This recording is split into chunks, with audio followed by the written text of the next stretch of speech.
Достар, бүгін мен сіздерге егоп мобайл приложениесі арқылы шетелге шығуға шектеу бар жоғын қалай тексереміз, сол туралы көрсетпекшімін. Ол үшін ең бірінші бетінде төменгі жағында қызметтер бөліміне барамыз.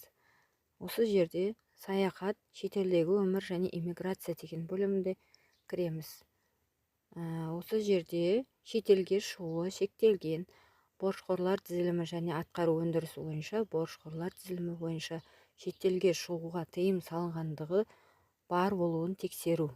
Осы бөлімге кіреміз. Сіздің аты жөніңіз жазылып тұрады және өзіңіздің ЖСН-іңізді енгізесіз. Тексеру.